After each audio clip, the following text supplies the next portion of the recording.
Oui, nous sommes de retour avec Luc Boivin. Bonjour, Luc. Bonjour. Comment allez-vous? Ça va bien? Oui. Et puis donc, vous êtes conseiller de l'arrondissement de la Baie. Oui. Et là, ce qu'on va faire aujourd'hui en entrevue, on va faire un retour sur les dernières réalisations qui se sont passées au cours de l'année 2014. Et y a-t-il un sujet en particulier que vous voudriez aborder pour amorcer l'entrevue? Ben, c'est peut-être de parler un peu des différents mandats que j'ai complétés au courant de la dernière année. C'est un Oui. nouveau mandat, donc au début, là, c'est souvent de l'ajustement. Un nouveau conseil d'arrondissement, un nouveau conseil de ville aussi également. Donc, ça a été une année, je te dirais, où le maire m'a confié des responsabilités plus grandes. C'est moi qui est vice-président du comité exécutif de la ville. Donc, ça m'amène à travailler des dossiers au niveau de la grande ville, plus important. Donc, j'étais heureux de cette fonction-là. Puis également, bien, président du CLD, on s'implique aussi également au niveau de Oui. la commission des sports. Donc, des dossiers qui sont d'actualité, puis on le voit dans les journaux présentement, entre autres avec le CLD, là. Ça bouge beaucoup avec Oui. la modification du projet de loi. Donc, ça a été une année pas mal d'implication puis D'épluchage des dossiers des aussi. dossiers, oui. Pour ce qui est de l'arrondissement, bien, on avait eu un dernier mandat pas mal occupé avec la mise en place du village portuaire. On a été dans les travaux pendant 3-4 ans. Là, on voit vraiment, on s'aperçoit qu'on est en train de réussir l'objectif du village portuaire. On regarde au niveau de l'achalandage des bateaux de croisière, ça va toujours en augmentant. La qualité d'accueil aussi, les croisiéristes qui viennent ici disent que c'est le plus beau port d'accueil au monde. Puis ça, c'est pas à cause du quai, mais à cause des gens qui l'animent. On voit les gens de la Fabuleuse, on regarde les Toute commerçants, l'organisation, les gens qui s'impliquent. aussi l'offre qu'on a. C'est sûr que l'offre, on commence, là, mais c'est une offre qui est diversifiée et qui est assez unique. On n'a pas de petites babelles made in China. C'est vraiment des artisans de la place qui produisent et fabriquent des choses localement. Puis ça, c'est apprécié par nos gens. Puis on regarde aussi, là, on vient de finaliser la mise en place de l'Agora cet automne. L'Agora va être inaugurée au printemps. La mise en place de l'Agora aux croisières va vraiment devenir là, un pôle d'attraction majeur, pas seulement pour les croisiéristes, mais pour tous les gens du Saguenay-Lac-Saint-Jean. Bien, tout à fait, parce que ça fait... Ça, ce qui se passe aussi aux croisières, les gens du Saguenay peuvent en bénéficier aussi. Bien, de plus en plus, puis on en parlait aux restaurateurs, de plus en plus de gens de Alma, Jonquière, Chicoutimi viennent à la baie dans nos restaurants puis découvrent la baie. Il y a des gens curieux, des gens de Jonquière qui n'étaient jamais venus à la baie. Là, maintenant, ils viennent, disent hey, c'est donc bien beau ici. Bien oui, c'est dans votre ville. Les gens sont accueillants Puis aussi. les gens sont Puis accueillants. comment c'est organisé? Bien, les gens se sentent bien aussi, c'est chaleureux. C'est chaleureux. Écoute, il y a des petits détails d'ajustement, entre autres l'éclairage de la rue Victoria. On y travaille présentement pour regarder Oui, à c'est ça, j'allais améliorer vous demander pour la l'éclairage. rue Victoria, Ouais. parce que ça a brassé pas mal aussi là, pour cette rue-là. Donc, comment ça Bien, là, on comment est ça en train va? de finaliser l'enfouissement des fils. OK. Donc, c'est sûr que là, il y a des ruptures d'électricité temporaires parce que, bon, là, au courant de l'année prochaine, là, les poteaux vont être enlevés. Donc, ça va être une rue qui n'aura plus de poteaux, plus de fils. Ça va être une très belle rue. L'éclairage est déficient. On regarde pour améliorer l'éclairage. Les ingénieurs qui ont fait ça ont fait des erreurs. Puis là, on est en train ben, facile à voir, là. On se promène le soir puis il fait noir. Donc, ça, on veut le corriger. Pour l'Agora, je reviens là-dessus, mais ça va vraiment devenir un pôle majeur d'attraction. On veut faire des spectacles l'été, du mercredi au samedi soir, avec beaucoup de groupes de la relève. On veut que ça soit la place, l'Agora de la baie, où les gens qui commencent dans la musique vont pouvoir se produire devant auditoire. Donc, on veut beaucoup de spectacles. Ça va être dynamique. Pour que ça soit dynamique, pour que les gens disent qu'est-ce qu'on fait ce soir, les gens d'Alma, Jonquière, qu'est-ce qu'on fait ce soir? Ah, bien, on va descendre à l'Agora, on va aller voir quel groupe qui joue. Puis si on aime moins ça, on ira marcher, on ira dans les boutiques, on ira manger au restaurant. Oui, parce qu'il y aura d'autres accès sinon, si ça plaît moins. Puis là, exactement. Puis, OK. puis greffer d'autres activités. On a regardé, par exemple, le kayak de mer. J'ai demandé avec le conseil d'arrondissement aux gens de Contact Nature à regarder pour mettre des kayaks de mer disponibles en location. Donc, c'est des petites actions, des petites choses qu'on va ajouter au fur et à mesure pour qu'on dynamise encore plus notre village C'est en pleine expansion. en pleine là, pour, expansion. l'Agora. Oui. Et puis, Bon. le centre-ville? Bien, pour le centre-ville, c'est ça. Le centre-ville, on regarde les commerces. Derry Télécom en est un bel exemple. Oui, tout à fait. Le dynamisme, il n'y a pas un local libre qui reste libre longtemps. On a également pris, au dernier, là, 2-3 comités exécutifs, là, une option d'achat sur l'ancien Servidéo. Pour regarder, c'est pas mal dans le secteur là, du centre-ville, le dernier bâtiment là, pour lequel là, il faut faire quelque chose de majeur. Puis une fois tout ça terminé, tout ça complété, on pourra dire qu'on a un beau centre-ville accueillant. On regarde les commerces, on regarde le dentiste Simard qui vient de s'implanter dans l'ancien édifice de la Banque nationale. Donc, c'est le fun de le dire, ça va bien. Les commerces, les locaux ne restent pas libres longtemps, vacants longtemps. Puis le commerce, bien, ce ne sera jamais facile, le commerce. Les gens qui pensent que les commerçants, là, c'est facile, puis l'argent rentre, tout va bien, c'est pas ça. C'est du travail. Puis ce qui est important, c'est d'offrir des bons services, de travailler fort, puis aussi bien, que les gens les encouragent. Donc, je demande à la population, surtout à cette approche de Noël, d'encourager nos commerçants de la baie, pas seulement dans le centre-ville, mais partout dans l'arrondissement. On a plein de belles petites boutiques, de beaux commerces dans notre ville, dans notre arrondissement, puis ces gens-là méritent d'être encouragés. Oui, parce que les entreprises, ça, en bon français, ça a popé là, ici à la baie. Puis en plus, bien, c'est des fois des entrepreneurs qui ont des idées complètement différentes d'ailleurs. Et ça, c'est tout à notre honneur en même temps. Tout à fait. Quand je dis l'offre commerciale, c'est pas de faire ce que les autres font, mais d'avoir nos petites choses à nous. Je regarderais Chèvrefeuille, par exemple. Bien, ça va super bien. Ils font des petits savons aux chèvres qui vendent dans certaines auberges spécialisées.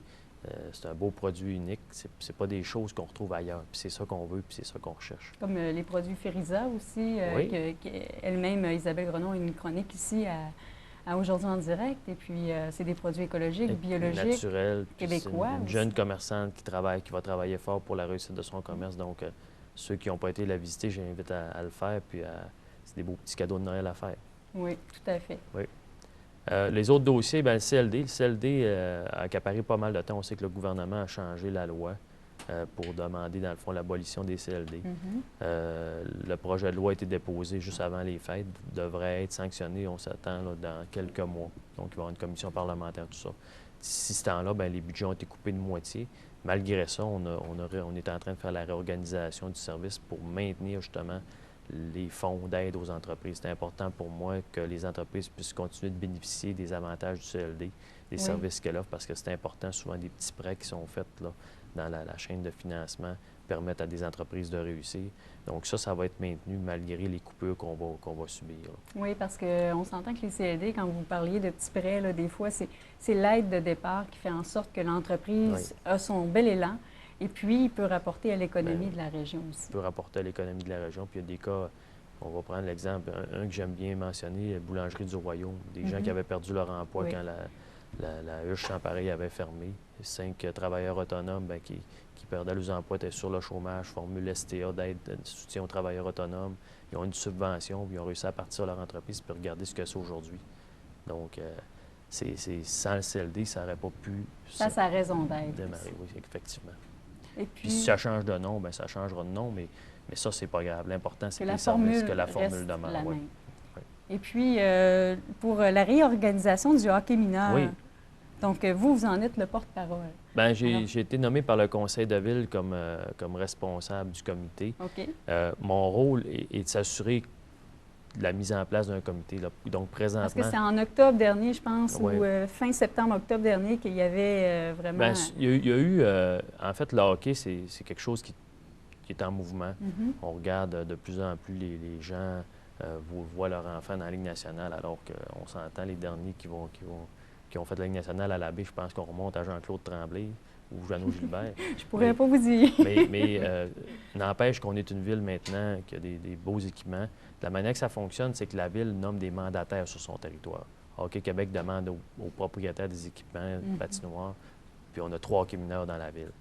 Puis ce qu'on regarde, c'est un comité pour regarder qu'est-ce qu'on peut faire pour maintenant devenir une seule ville, puis rebalancer nos bassins de joueurs pour s'assurer que le bon joueur soit dans le bon calibre, à la bonne place, pour que les jeunes s'amusent, puis que les équipes soient équilibrées. Donc, le comité qui travaille présentement, c'est supporté par des fonctionnaires de la Ville de Saguenay. C'est les 3 présidents de hockey mineur avec des gens de leur organisation qui travaillent à regarder, à mettre en commun des choses qui pourraient ultimement amener à une fusion complète, mais l'objectif premier, ce n'est pas là. L'objectif, c'est de regarder, est-ce qu'on pourrait, par exemple, faire un camp d'entraînement centralisé pour le double lettre sur le territoire de Saguenay. On va regarder peut-être pour mettre des gens d'une direction générale pour encadrer les bénévoles. On regarde assurer d'avoir une uniformité aussi dans la gestion de la pratique du hockey sur le territoire de Saguenay. L'objectif de ça, c'est que nos jeunes s'amusent, se développent. Puis Puis Donc, 2015, on s'attend 2015, c'est une grosse année de travail à ce niveau-là. À ce niveau-là, Ouais. pour Ouais. le hockey mineur. Et aussi, on parlait, en début d'émission, je voulais vous parler concernant la fromagerie Oui. Boivin, Oui. donc le projet Abysse du Fjord, c'est Oui. ça? Là, maintenant, il y a eu des changements par rapport à ça, par rapport aux nouvelles réglementations, parce que on le disait dans les nouvelles, dans l'actualité, que ça... Bon, le côté projet avait été délaissé un peu parce qu'on ne l'avait pas retrouvé, puis il y avait eu toutes sortes de légendes urbaines Si on autour de remet ça. là, Dans le on recule contexte. le compteur à zéro. La première année, on l'a perdu. On en avait OK. vraiment mis. On l'a perdu pour différentes raisons, mauvais ancrage, il s'est déplacé. Puis le fjord est très profond. On parle qu'il y a jusqu'à 1300, 1400 pieds d'eau à certains endroits, des gros courants, donc c'est hyper dangereux d'aller chercher. C'est impensable d'aller le chercher à ces profondeurs-là. On ne mettra pas la vie des gens en danger pour ça. Ce qu'on a refait l'année 2, c'est qu'on en a remis mieux ancré avec les conseils des spécialistes, entre autres les gens de l'Institut Maurice Lamontagne qui étaient venus nous conseiller. On ne l'a pas perdu cette fois-là. On a fait les essais, sauf que le fjord, ce n'est pas un établissement agréé. Donc, ce n'est pas un endroit où les inspecteurs peuvent avoir accès en tout temps. Puis, compte tenu que c'est un processus d'affinage, ce n'est pas considéré comme de l'entreposage du fromage. Le fromage, il vit une modification. Les enzymes vont venir découper la protéine pour modifier la texture et le goût. Puis, on a dit, ça donne quoi? On ne se battra pas contre la loi, contre le gouvernement, mais l'idée de base est bonne. C'est qu'on a cherché, puis avant... C'est la pression, c'est la pression, qui va changer la texture, qui va changer... La pression va avoir un impact sur le travail des enzymes qui vont affiner le fromage dans le temps. Et là, on parle de peut-être le faire dans une chambre hyperbare. Quand on a passé au feu, on avait des petites chambres hyperbares pour tester le concept à l'échelle. Donc, ce qu'on fait, on reproduit la pression dans des cylindres ou dans un système qui permet de comprimer la pression d'eau sur le produit, qui est toujours emballé, donc le produit n'est pas en contact direct avec l'eau. Mais si on le fait dans nos chambres froides, dans un établissement agréé, on peut contrôler les paramètres, on peut contrôler la qualité de l'eau qu'on met dans les cylindres. Donc, c'est ça qu'on avait fait avant de passer au feu. Donc, le projet, il n'est pas mort, mais... Mais il y a eu beaucoup de choses aussi qui est arrivé. Là. Vous parlez du feu, de la fromagerie l'an dernier. Il y a eu des nouveaux produits qui sont sortis aussi. Oui. Alors, ça n'a pas été mis de côté, juste un peu... Bien, écoutez, il faut gérer les priorités, là.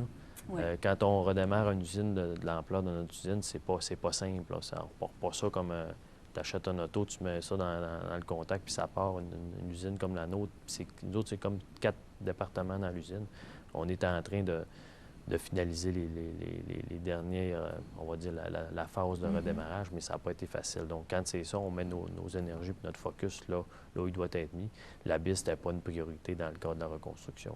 Et là, on continue avec peut-être, comme on disait, dans la chambre hyperbare pour faire un fromage différent qui va être sur le marché d'ici... parce qu'on se laisse le temps de créer on se laisse le temps parce que la journaliste me demandait, on en a fait référence, on fête notre 75e anniversaire cette année, puis ça a fait l'objet d'un petit reportage dans le document. Puis c'était important, la journaliste a dit « Ouais, mais c'est pas... Vous le faites encore. » J'ai expliqué vraiment où ça en était, puis c'était important de le mentionner parce que, entre autres, au niveau du ministère de l'Environnement, on a mentionné que le fromage a été retiré, donc il ne faut pas qu'ils pensent qu'on en a encore quand on n'en a plus. Puis ça, c'était important de mettre ça au clair. Là. Et là, en terminant, M. Boivin, oui. qu'aimeriez-vous dire aux gens? Bien, j'aimerais souhaiter à la population de très joyeuses fêtes, d'encourager nos commerçants locaux, dans le cadre de leur emplette, c'est important. Puis de festoyer en famille, de profiter du temps de la pause de Noël pour charger les batteries.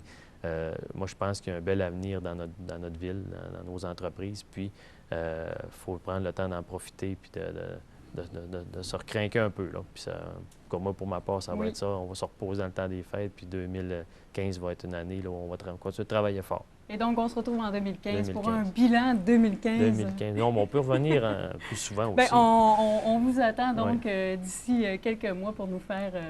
parce que j'imagine qu'il va se passer toutes sortes de projets, qu'il va se passer toutes sortes de choses avec la baie. Puis, c'est une histoire à suivre. La baie va connaître...